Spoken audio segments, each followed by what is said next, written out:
오늘 보실 하나님 말씀은 마태복음 13장, 누가복음 8장, 그리고 마가복음 6장에 있는 말씀 세 군데를 통해 가지고 우리 주님께서 갈릴리 유역 제2차 순회하는 마지막 부분을 우리가 살펴보고자 합니다.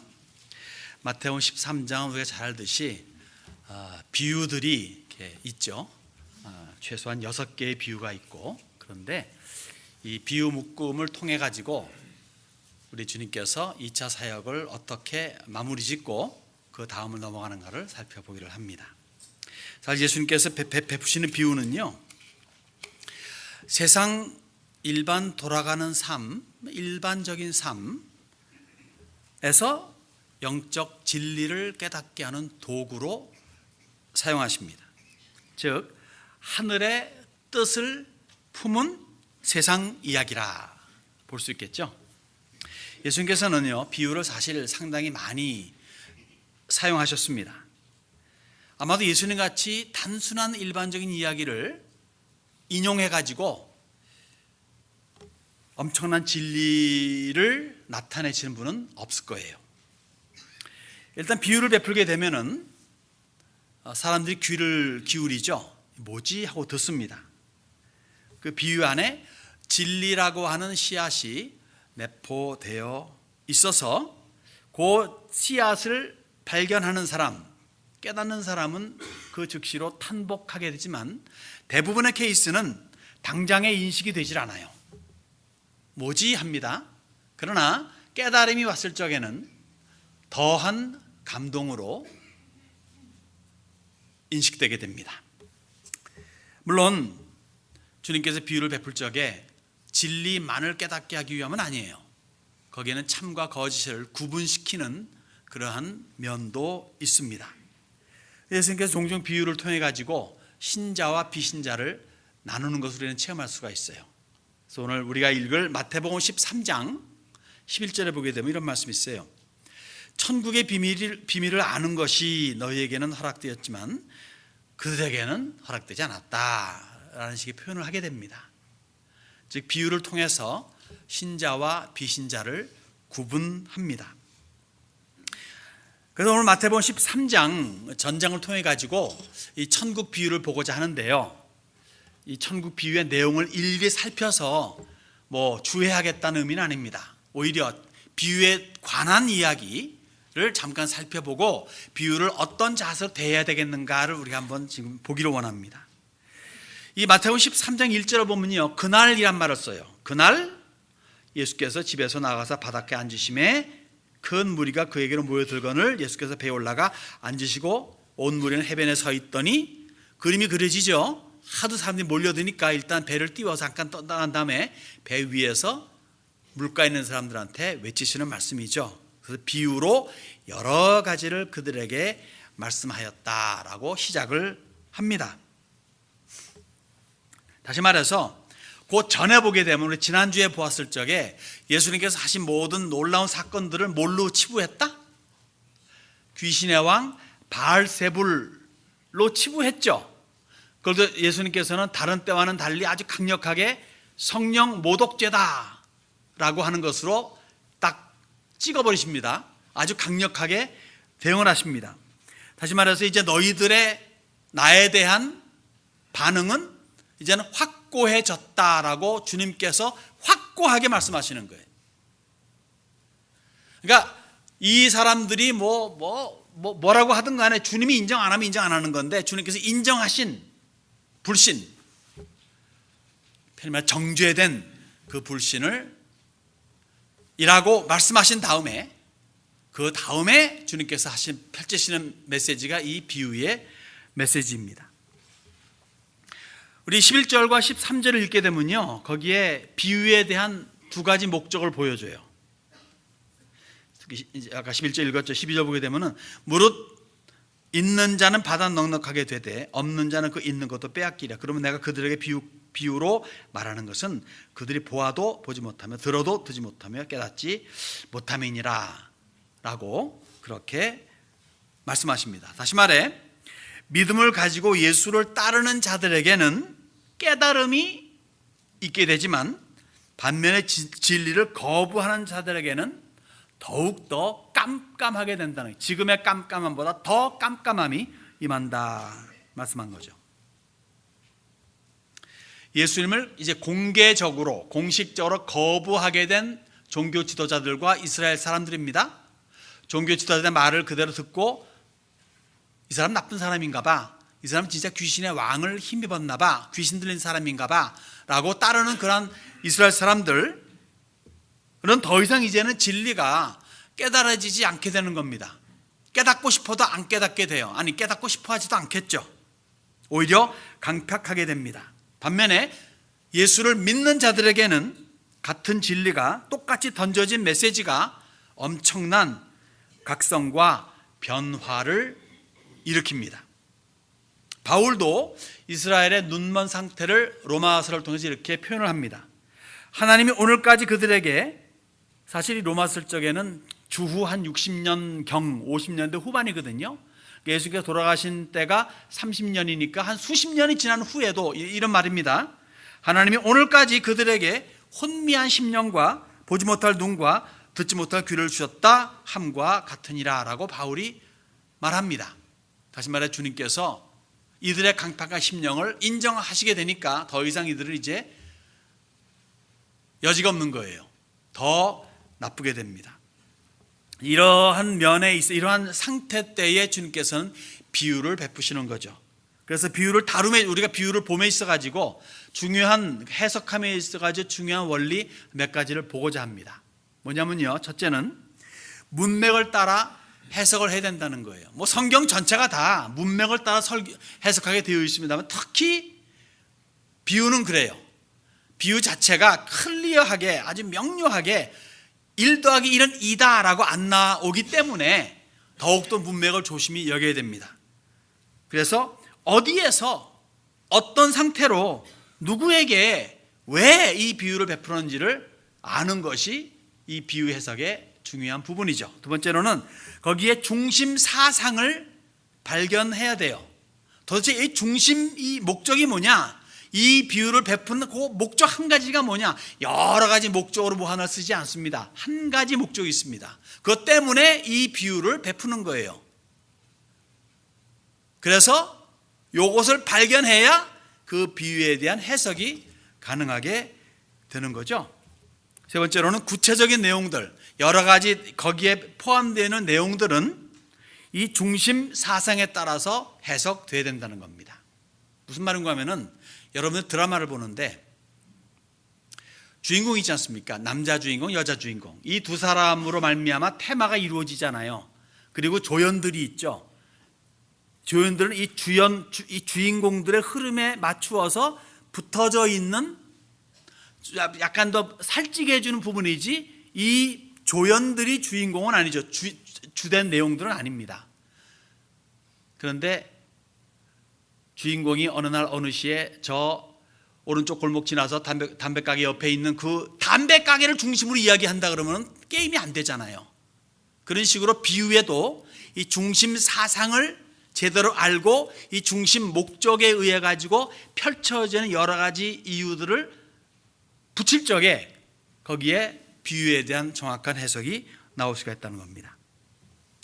그리고 한 가지 중요한 것은, 마지막 중요한 것은 비유는요, 비유입니다. 이 비유에 어떤 신학적인 교리를 세울 수는 없어요. 비유는 아까 말했듯이 좀 뿌옇잖아요. 클리어. 하나님이 세상을 이처럼 사랑하사 독생자를 주셨으니, 이건 정확하잖아요. 이건 무슨 뭐 뿌연 게 아니에요. 여기에는 신학 교리를 세워도 어떤 비유를 통해서 신학을 교리를 든든한 것을 세울 수는 없습니다. 희미한 거에서 확실한 것을 뽑아낼 수 없는 거죠. 희미한 것은 희미한 자체로 두고 확실한 것에서 희미한 것을 끌어내 가지고 그것을 해석하는 것이 마땅하다는 거죠. 오늘 우리가 이제 뭐 다 읽진 않습니다. 시간도 없고요. 이거 어떻게 다 읽겠습니까? 그러나 여러분 충분히 아는 부분이기 때문에 아주 히링 더 하이라이트만 하면서 이 세 가지 비유를 할 때 왜 이 세 가지 비유가 연결되어 있는가를 보기를 원합니다. 첫째, 첫 번째 비유가 뭐면 1절에서 9절까지 뭐가 나오죠? 씨 뿌리는 자의 비유가 나오잖아요. 잘 알잖아요. 우리는 거기에서 항상 뭐를 강조합니까? 네 가지 밭이 있는데 하나는 옥토밭이고 하나는 돌짝밭이고 하나는 가시밭이고 하나는 길가밭이고 거기서 새들이 쪼아먹고 뭐 이런 식의 이야기를 하면서 쭉 나갑니다. 제가 마태복음 강의할 때 이걸 쭉 설명을 했어요.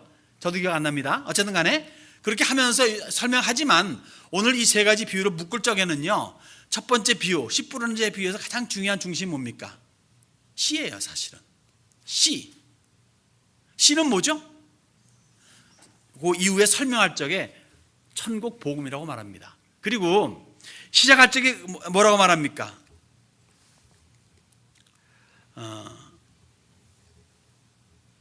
11절에 보게 되면요, 씨 뿌린 자의 비유를 한 다음에 설명이 해주세요 하니까 11절 뭐란 말합니까?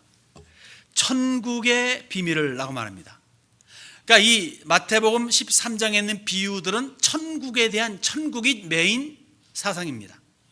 그러니까 돌아온 탕자 이야기할 적에 돌아온 탕자의 가장 중심 인물이 누굽니까? 탕자입니까? 사실은 아니에요. 아버지예요. 아버지의 사랑이죠. 그러니까 사랑이 거기 테마예요. 근데 여기 이 씨 뿌리는 비유에 사랑을 집어넣으면 안 되는 거예요. 여기는 천국이라고 하는 나라가 중심입니다. 그러니까 돌아온 탕자 이야기할 때 과연 구원받았느냐 안 받았느냐 이거 이야기하는 거 아닙니다. 아버지의 사랑이 얼마나 대단하냐 이거를 강조하는 거죠. 여기서는 구원과 직결되는 거예요. 여기서 아버지의 사랑 이야기할 필요 없습니다.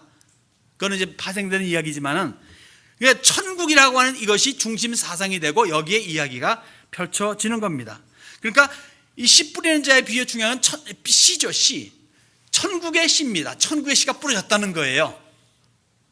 얼마나 할렐루야입니까? 근데 그 다음 비유는 뭡니까? 24절 30절까지는 사실 뭘 말합니까? 24절에 사람들이 잘 때, 그러니까 천국은 좋은 씨를 제 밭에 뿌렸다는 건 맞는데, 근데 그 다음 어떤 일이 벌어집니까? 원수가 와서 곡식 가운데 가라지를 덧뿌리고 갔더니 거예요. 다시 말해 천국의 복음 씨가 쭉 뿌려져서 할렐루야가 됐는데 어느 순간에 보니까 마귀가 가라지를 뿌린 거예요. 그래가지고 혼동시켜버리는 겁니다. 저는 시골에서 안 자라서 모르겠지만은 이 참 곡식과 가라지는 처음에 비슷하대요. 근데 항상 가라지가 먼저 자라잖아요. 그렇듯이 그래서 이것을 어찌할 수 없어가지고 어떻게 하면 좋지? 뽑아버릴까 하다가 알곡 뽑힐까봐 냅두라 그러지 않습니까? 그러니까 복음의 씨가 천국의 진리가 펼쳐졌는데 거기에 꼭 가라지가 덧붙여가지고 미혹하게 만든다는 거죠. 그러면서 세 번째 비유가 나오는 겁니다. 뭐가 나옵니까? 31절 33절 보게 되면요, 천국은 마치 사람이 자기 밭에 갖다 심은 겨자 씨 하나 같으니 이는 모든 씨보다 작은 것이로되 자란 후에는 풀보다 커서 나무가 되며 공중의 새들이 와서 그 가지 깃들이니라. 또 비유로 말씀하시되 천국은 마치 여자가 가루 서말 속에 갖다 넣어 전부 부풀게 한 누룩과 같으니라 라고 그렇게 세 번째 비유를 합쳐서 말합니다. 다시 말해 천국의 복음이 떨어지니까 비정상적으로 엄청난 비약적인 발전을 한다는 거예요. 엄청난 외적 성장을 이룬다는 거예요. 조그마한 겨자씨 하나가 그 나무를 이룬 겁니다. 그런데 거기에 새들도 깃들인다라고 하는 것과 그 다음 비유가 뭡니까? 누룩 비유가 나옵니다. 다시 말해 이 누룩도 비정상적으로 엄청나게 전체를 가득 채운다는 거죠. 뭘 말하는 겁니까? 복음이 던져져 가지고 엄청난 성장을 이루지만 그 내적인 면에서 또한 엄청난 부패도 따라온다는 거예요. 그래? 하지만 사실 여러분 교회 역사를 보세요. 또 이스라엘 역사도 보세요.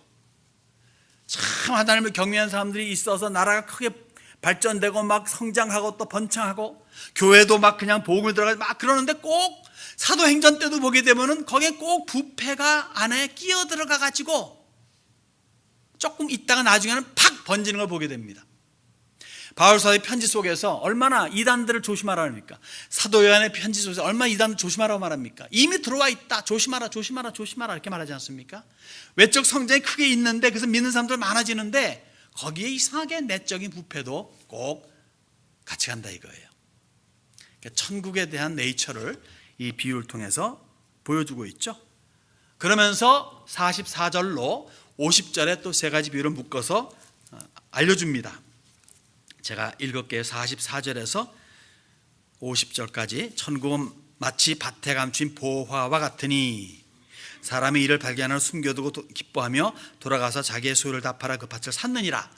몇 주 전에 수요예배 때 우리 목사님이 그걸 잘했습니다. 그 다음 뭡니까? 진주가 있다. 이 진주를 발견했다. 자기 소유를 몽땅 팔아서 진주를 샀다. 그 다음에 47절 50절 뭘 말합니까? 천국은 마치 계속 천국 비유죠. 천국은 마치 바다에 치고 각종 물고를 모는 그물과 같으니 그물이 가득하면 물가를 끌어내고 앉아서 좋은 것은 그릇에 담고 못된 것은 내버리느니라. 세상 끝에도 이러하리라. 천사들이 와서 의인 중에서 악인을 갈라내 풀무불에 던져 넣으리니 거기서 울며 이를 갈리라. 이 세 가지 비유는요, 이 두 번째 세 가지 비유는요, 천국의 가치에 대해서 알려주는 거예요. 얼마나 가치 있는 것이냐? 너가 가지고 있는 모든 소유보다 더 귀한 것이 곧 천국 복음이라는 거죠. 이것을 구하기 위해서 나의 모든 것을 통틀어 다 없애고 이것을 구한다. 이것을 취한다. 이런 겁니다. 그리고 그렇게 이 귀한 것을 받아들인 자와 그렇지 않은 자들의 극명한 차이를 마지막 비유에서 보여주는 거예요. 천국을 소유한 자, 복음을 소유한 자는 좋은 물고기이고 그 다음에 의인입니다. 그렇지 않은 자는 나쁜 물고기이고 악인입니다. 좋은 물고기 의인들은 천국행으로, 나쁜 물고기 악인들은 풀무불이 있는 지옥행으로 간다고 말합니다. 유대인이기 때문에, 할례 받았기 때문에가 아니라 예수를 믿느냐 안 믿느냐, 천국 복음을 받아들였느냐 안 받아들였느냐, 복음의 요체인 예수 그리스도를 마음의 중심에 모시고 살아가느냐 안 살아가느냐, 이것이 천국과 지옥을 나눈다는 거죠. 여러분은 어느 편에 있습니까? 좋은 물고기입니까? 나쁜 물고기입니까? 좋은 물고기인 줄로 믿습니다. 예수 믿는 우리들입니다. 그러면서 이 비유를 마치게 되면서 그 다음에 다음으로 넘어갑니다. 주님께서 마치고 이제 배를 타고 건너가시는 장면이 있어요. 누가복음 8장으로 제가 넘어가겠습니다. 8장 22절에 배에 오르사 그들에게 이르시되 호수 저편으로 건너가자. 어떤 일이 벌어집니까? 주님은 이제 누워 잠드시고 얼마나 피곤하셨으면은, 근데 광풍이 일죠. 그래가지고 배가 가라앉게 되었습니다. 제자들이 주여 죽겠나이다. 그러니까 주님께서 이 광풍을 꾸짖죠. 그러니까 광풍이 그 순간에 풍랑이 멈추고 바람이 작고 물결도 잔잔해졌다라고 말합니다. 그러니까 제자들이 뭘 말합니까? 도대체 이분이 누군데 바람과 물을 명함에 순종하는가 라고 하면서 이 광풍 사건이 끝나게 됩니다. 자, 이스라엘이, 즉 종교 지도자들을 포함해서 그들을 따르는 많은 이스라엘 사람들이 이제는 공식적으로 예수님을 거부하게 되니까 예수님은 이제 그의 초점을 그를 따르는 제자들에게 두게 됩니다. 그리고 그가 베푸는 비유, 그리고 그가 베푸는 기적 등등을 통해 가지고 제자들에게 너희의 믿음이 얼마나 약한지 알아? 라고 알려주시고 그들의 믿음을 키워주시는 그러한 사건들이 이제부터 펼쳐집니다. 자, 보십시오. 광풍이 일어날 적에 그동안 봤어요. 죽은 자도 살리셨어요. 그 수많은 사람들을 고치셨어요. 그 이분이 누구인가를 이제 믿게 되었어요. 메시아이에요. 메시아는 곧 하나님이란 것을 다 알아요, 이스라엘 사람들은. 그러면 광풍 불고 이럴 적에도 주님이 계시니까 우리는 안전이다 하는 건데, 죽게 되었나이다 라고 주님께 달려오는 거예요. 이 믿음이 얼마나 약한 것을 자연의 모습을 통해서 보여주시는 겁니다. 그리고 자연을 꾸짖는 거죠. 내가 누군지 알아 하는 거예요. 그래서 제자들은 여기에서 두 가지를 깨닫게 됩니다. 하나는 뭐냐면 주의 말씀의 능력이에요. 말씀하심에 그 순간적으로 잠잠해진 겁니다. 그래서 존재감의 위력입니다. 주님이 이 배에 함께 하시니까 무엇도 범람할 수 없다는 것을 깨닫게 되는 거죠. 그러니까 깨달음을 주는 거예요. 내가 누군지 알아 이런 거예요. 그래서 제자들은 도대체 이분이 누길래 하는 이 표현은요, 의심에서 오는 표현이 아니라 놀라움에서 오는 감격찬 소리라 볼 수 있습니다. 정말 메시아구나. 우리가 믿고 있는 메시아가 정말 메시아구나. 그렇잖아요. 우리가 믿어도 깨닫지 못하는 게 있죠. 미처 생각지 못하는 거. 그런 것들을 다시 한번 깨달으면서 믿음의 깊이를 더해가는 제자들을 우리가 볼 수가 있습니다. 그러면서 26절에서 56절까지 주님께서는 계속적으로 기적을 베푸시는 장면을 보게 됩니다. 물론 많은 기적들이 있었겠지만 성경은 이렇게 몇 가지만을 이야기하는데 그 몇 가지 중에서도 그냥 누가복음 8장 마지막 부분까지만 제가 살펴보기를 원합니다. 물론 다 읽지 않습니다. 세 가지를 보는데, 하나는 귀신 들린 거라사인을 고치시는 장면이 26절에서 39절까지 기록이 됩니다. 자, 26절에 갈릴리 맞은편 거라사인의 땅에 이르러, 여기는 이방인들의 땅이에요 사실은. 그러니까 이제 정치적인 어떠한 그런 사건을 보게 되면은 핍박을 받으니까 약간 피해 나가시는 면도 없지 않아 있습니다. 여긴 기록이 안 되어 있습니다만은 이 갈릴리 유역은 세 지방으로 구분되어 있거든요. 헤롯이, 빌립이, 또 이렇게 루사니아 뭐 이런 사람, 루사니아 아니라 뭡니까 저 이방인의 땅 이렇게 해가지고 세 군데 행정구역 나눠져 있기 때문에 여기서 핍박하면 졸로 옮겨가고 이렇게 해서 이제 사역을 계속 연결해 나가는 장면들이 없잖아 있긴 있습니다. 아마도 그러한 면이 있었는지 몰라도 일단 저 이방인의 땅으로 가자라고 하시면서 거기에서 귀신 들린 사람을 만납니다. 근데 마태복음을 보게 되면요, 귀신 들린 사람이 두 사람이 있다고 말해요. 두 사람이죠. 마가는요 어떻게 표현하는가 하면, 마가복음에서는 얼마나 힘이 센지 아무도 제어할 수 없다, 쇠사랑도 끊는다, 그리고 산에서 들여서 무덤에서 소리 지르면서 돌로 자기를 자해하고 있는 그러한 귀신 들린 사람의 모습을 묘사해 주고 있습니다. 그런데 주님께서 나가 이 한마디 하셨어요. 그 사람이 달려옵니다. 그 사람이 달려오는 건 아니고 귀신 들린 사람이니까 귀신이 이제 달려오는 거겠죠. 그 사람을 통해서 달려와가지고 무릎을 꿇습니다. 이 사람이 무릎 꿇는 거죠. 그리고 빕니다. 제발 살려주세요. 무슨 말입니까? 무저갱에 들어가지 않게 해주세요. 무저갱은 파이널 플레이스죠. 들어가면 끝입니다. 못 나옵니다. 뭐 요한계시록에 잠깐 5달 동안 나오는 케이스는 있어도 어쨌든 무저갱이면 끝입니다. 활동을 못합니다. 그러니까 귀신들도 제발 무저갱만큼은, 그러니까 우리 식도로 말하면 목숨만 살려주십시오 이거예요. 몇 마리가? 뭐 몇 마리인지 몰라요. 어쨌든 나중에 2,000마리 된 귀신떼, 귀신떼가 아니라 2,000마리 된 돼지떼 들어갔으니까 2,000마리다 생각하면 되겠습니다. 그렇게 많은, 내 이름 뭐니? 그러니까 내 이름이요 군대입니다. 군대에 귀신이 들어갔으니 얼마나 힘이 세겠어요. 근데 이 수천 마리 귀신이 예수님 말씀 한마디에 벌벌 떨면서 목숨만 살려달라고 합니다. 무슨 말입니까? 귀신들이 떼거리로 몰려와도, 좀비들이 수십만 명이 몰려온다 하더라도, 좀비 영화 보면 그런 거 있잖아요. 예수님 말씀 한마디에 끝장난다는 겁니다. 여러분, 최후의 심판날 아시죠? 요한계시록 저 뒷부분에 가게 되면 주님께서 드디어 말 타고 오시잖아요. 그래, 그의 입에서 예리한 검이 나온다.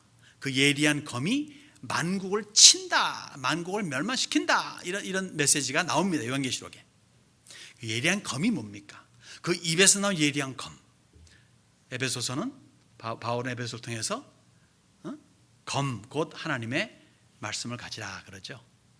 다시 말해 예수님의 말씀이 만국을 친다는 말씀 한마디가. 그러니까 여러분 우리가 지금 여러분 들고 있는 성경책, 우리가 듣고 있는 말씀, 그리고 여러분이 읽는 그 말씀이요, 우리가 생각하는 것보다 훨씬 더 막강합니다. 물론 우리 알고는 있는데 이게 삶 속에서 연결이 잘 안 될 때가 있어요. 그냥 성경은 성경이지, 아유 잠잘 때 잠깐 읽는 거, 이렇게 생각할 수 있는 건데 아니에요. 주의 말씀이 얼마나 강력한지 아세요? 이것저것 떠나가지고 천지가 없어져도 그거 하나면 되잖아요. 천지가 없어져도 내 말은 없어지지 아니하리라. 1.1핵도 변하지 아니하고 다 이루어지리라 라고 말씀하는 게 성경 말씀입니다. 이 능력을 믿으시기 바랍니다. 이 삶 속에서 여러분들 이 능력의 말씀을 가지고 살아간다면 여러분 패배가 없습니다. 승리만이 있습니다. 그리고 40절에 들어가게 되면요, 거기에서 제가 지금 읽지 않는 이유는 여러분 너무 잘 아는 부분은 아닙니다. 야이로의 딸을 살리는 장면이 나오죠. 회당장 야이로의 딸이 이제 되살아납니다. 자, 이럴 적에 장례 행렬을 멈추시고 과부의 독자를 살려내셨습니다. 지난주에 보았죠. 지금은 꽃도 피기 몽우리도 있기 전에 시들어버린 죽어버린 불쌍한 어린 딸을 살려내시는 장면을 우리는 목도합니다. 달리다굼 했을 때 소녀가 눈을 뜨고 일어났다 그럽니다. 달리다굼의 기적이죠. 물론 이 두 가지 죽은 자를 살리는 사건뿐만이 아니라 또 잠깐 한 1, 2년 지나서 사역의 마지막 부분 돌아가시기 한 2달 전쯤에 나사로를 살리는 장면이 또 있습니다. 죽은 사람 살린 게 몇 번이죠? 그러니까 적어도 성경은 3번을 말해줍니다. 뭐 그 이외에 또 죽은 사람 살린 것도 있을는지 모르겠어요. 주님께서 하신 일이 하도 많아가지고 이거 다 일일이 기록한다면은 이 세상에 둘 곳이 없을 정도라고 말했을 정도니까 그 외에도 많이 있었겠지만 적어도 우리는 3사람이 죽었다 살아난 것을 알게 됩니다. 이건 뭘 말하는 겁니까? 여러분, 모세를 통해서 율법을 주실 적에 누구든지 뭐든지 간에 항상 두세 사람의 증거를 통해서 뭐 정죄하든 뭘 하든 하라 그렇게 합니다. 항상 두셋의 증거를 요구하시는 게 율법이에요. 하나님 그렇게 원하실 때가 많이 있습니다. 다시 말해 이들의 죽음에서 다시 살아난다고 하는 것은 주님의 부활의 전조요, 부활의 확실성을 사실은 알려주는 거예요. 물론 이들의 부활은 진짜 부활이 아닙니다. 왜? 다시 죽을 거니까. 주님의 부활은 진짜 부활이에요. 다시 죽지 않으니까. 그러면서도 그 두세 증인 할 적에 3사람의 죽음에서 다시 살아남을 보여준 것 외에도 주님께서 그것도 미심쩍어 가지고 한 가지를 더해 주세요. 그러니까 얼마나 확증시켜 주는지 부활만큼은.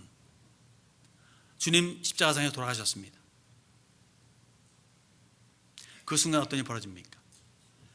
마태복음은 이렇게 기록해요. 무덤이 열렸대요. 무덤들이 열리고 성도들이 일어났답니다. 그리고 주님께서 부활하신 다음에 그들이 무덤에서 걸어 나와 가지고 거룩한 성, 즉 예루살렘에 가가지고 사람들한테 보여주었다 말합니다. 이름에도 불구하고 안 믿겠다고 작정한 사람들은 거짓말을 유포해 가지고 결국은 안 믿게끔 만들어 놓는 거죠. 그러나 믿게 되는 사람들은 이보다 더한 확실한 증거는 없습니다. 그런데 죽은 후에도 예수님 죽은 후에도 예수님 때문에 살아났다는 것이 있다면 여러분 구약에도 그 전례가 있어요. 그러니까 주님은 철저하게 짝을 맞추시는 분이세요. 엘리사가 죽었습니다. 엘리사가 죽었는데 엘리사 뼈에 닿자마자 죽은 사람이 살아난 사건이 있어요. 기억나세요? 안 나면 알는 거지. 읽으시기 바랍니다. 그런 기막힌 사건들도 있어요. 그러니까 하나님께서는 이 성경 말씀에 대한 이 확실성을 우리가 몰라서 그렇죠. 정말 읽으면 읽을수록 정말 이거는 대단한 것이다 라는 것을 인정하지 않을 수가 없습니다. 이 성경의 진리 앞에 무릎 꿇지 않을 수가 없어요. 그렇기 때문에 우리는 이 성경을 탐독하고 읽고 또 읽고 배우고 또 배우고 연구도 연구하고 외우고 또 외우고 해야 될 것이에요. 그래도 1/1000 1도 모릅니다. 성경은. 그런데 어떻게 성경을 조금 안다고 입을 열 수 있겠습니까? 성경은 알면 알수록 모르는 거예요. 이게 좀 맞는 비유인가 모르겠는데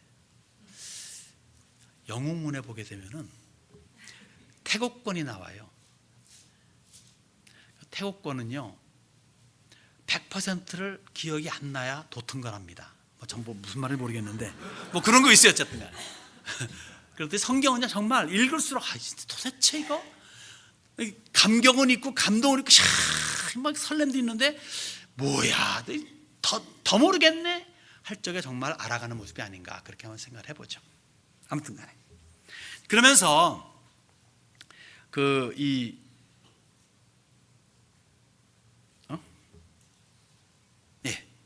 그래서 야이로의 딸을 살렸습니다.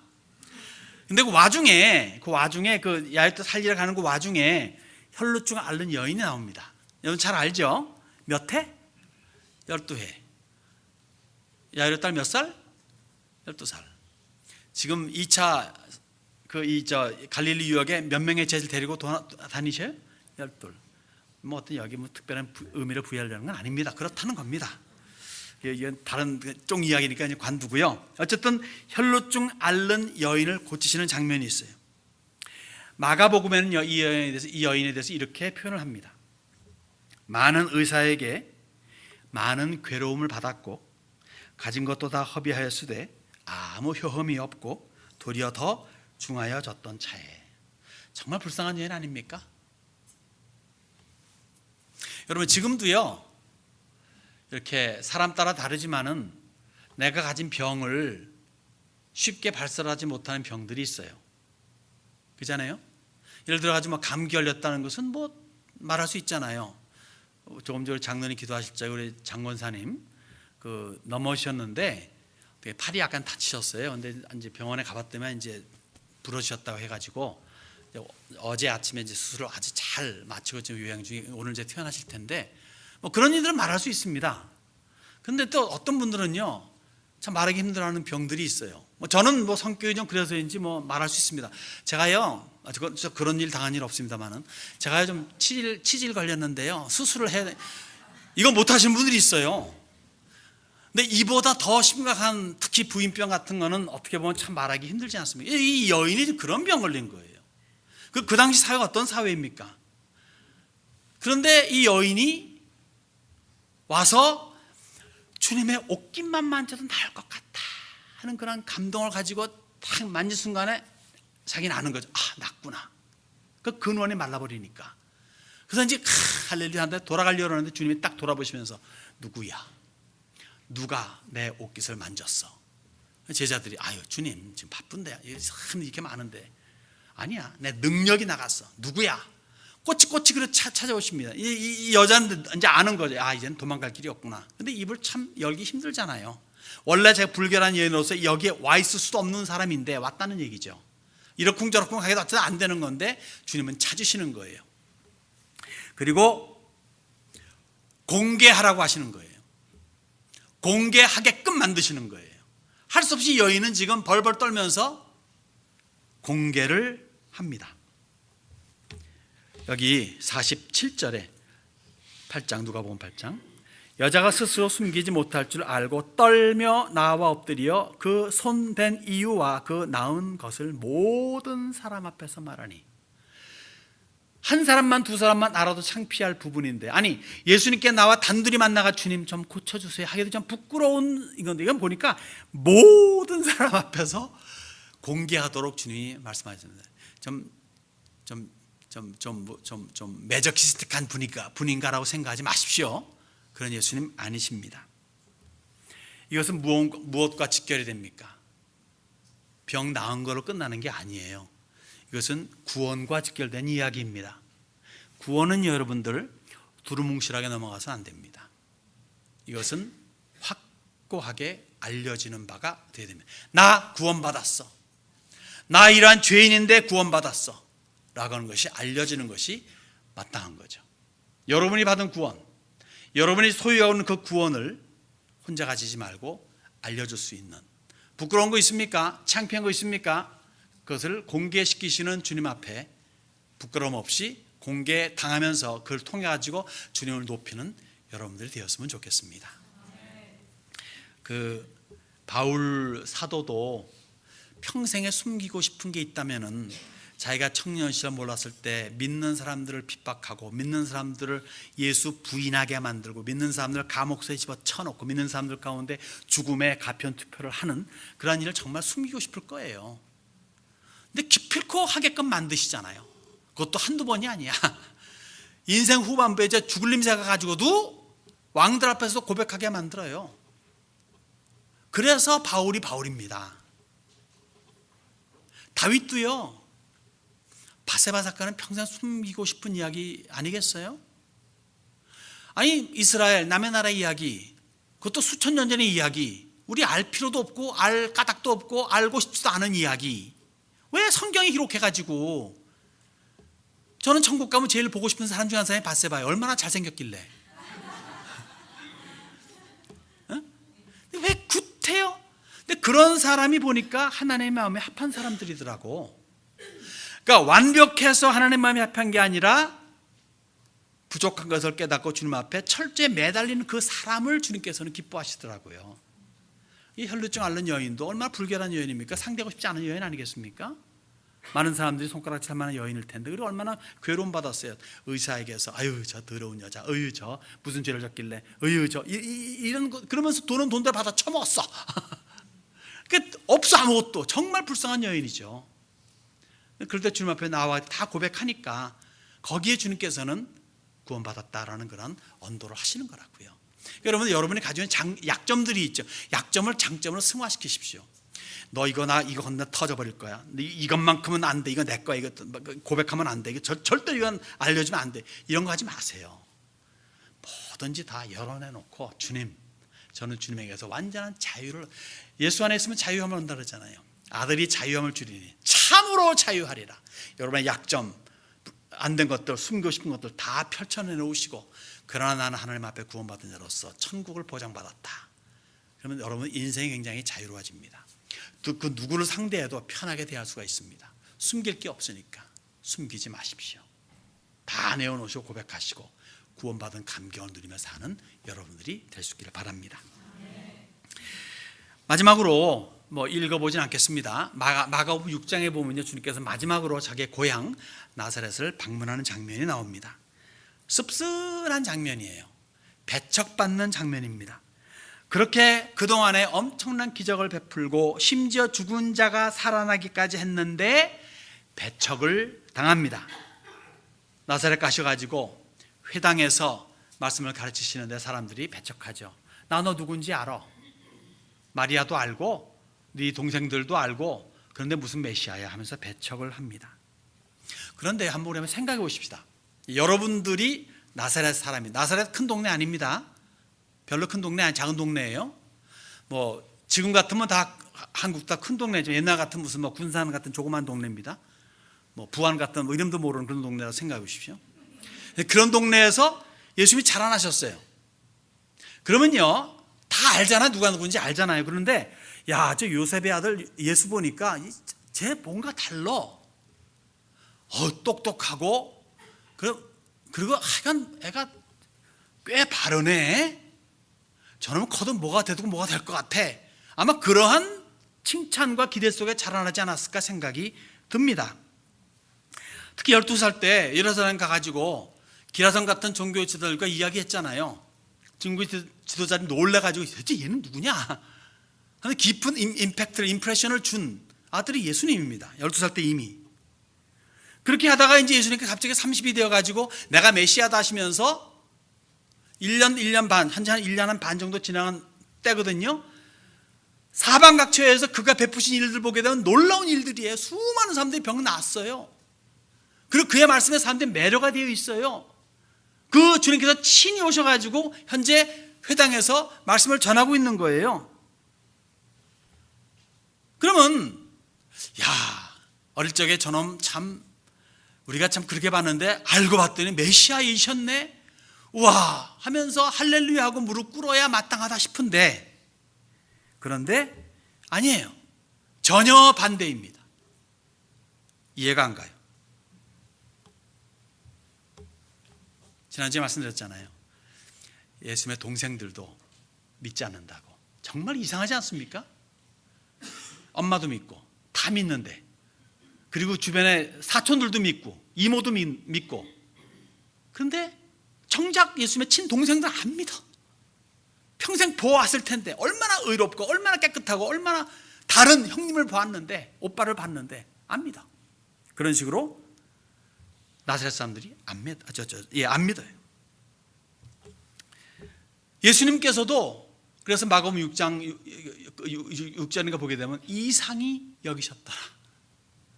이상히 여기셔서 거기서 많은 기적을 베풀 수 없었다라고 말씀합니다. 여러분, 사실 이거의 세상의 이치입니다. 왜 그런지 아세요? 미혹의 영이 판치고 있기 때문에 그래요. 그래서 가라지 뿌린 것이 그래서 그런 겁니다. 우리도 그렇습니다. 왜 안 믿지? 왜 못 믿지? 이렇게 명료한데 그러면서 지금의 우리를 보니 의심 없이 믿고 있어요. 우리는 믿고 있다는 거예요. 이렇게 명료한데 왜 못 믿지? 우리는 믿고 있다는, 믿지 않는 사람들이 아니라 우리는 믿고 있다는 것, 이 자체가 감사 아닙니까? 그냥 내버려뒀으면 우리도 못 믿어요. 안 믿어요. 믿게 되었다는 거죠. 얼마나 감사합니까? 하나님의 은혜입니다. 여러분, 우리 주님의 두 번째 갈릴리 사역을 사실 좀 이렇게 좀 간단히 보았습니다. 12 제자들과 함께하는 사역이라 말씀드렸습니다. 실무 교육이에요. 이제 이 두 번째 사역이 끝난 다음에 세 번째 순방 사역이 나타납니다. 이때는요 12 제자들을 내보내시는 일을 하시는 거예요. 그래서 결국은 홀로 서기를 훈련시키고 준비시키는 거죠. 이렇게 주님께서는 차근차근히 이끄십니다. 우리에게도 같은 방법을 사용하십니다. 감당할 만큼, 때로는 감당할 수 있게끔 조금 더 분량을 넓혀가지고 우리들을, 각자들을 상대하십니다. 평생을 그렇게 인도하십니다. 그렇기 때문에 주님 앞에서는 항상 예스가 돼야 되는 거예요. 다른 건 몰라요. 주님 안에서 주님이 말씀하신 무조건 예스가 있어야지 노라든가 홀드 시키는 일은 없어야 됩니다. 고린도후서에 이런 말씀이 있어요. 제가 간략하게 말씀드리겠습니다. 하나님의 아들 예수 그리스도는 예스 하고 아니라 노, 아니라 함이 되지 아니하셨으니 그에게만 예가 되었느니라 이거예요. 그분께는 무조건 예스입니다. 오늘도 우리를 훈련시키시는 예수님임을 알고 그 예수님의 시험에 합격 점수를 받는 여러분들이 되시기를 바랍니다. 2,000마리든 귀신이든 2,000마리 귀신이든 사람이든 12살 배기 꼬맹이든 아니면 혈루증 앓는 불쌍한 여인이든 누구에게든 간에 우리는 동일한 담대함과 불쌍히 여기는 마음으로 겸손히 상대하며 섬길 줄 아는 우리 모두가 되어야 될 줄로 믿습니다.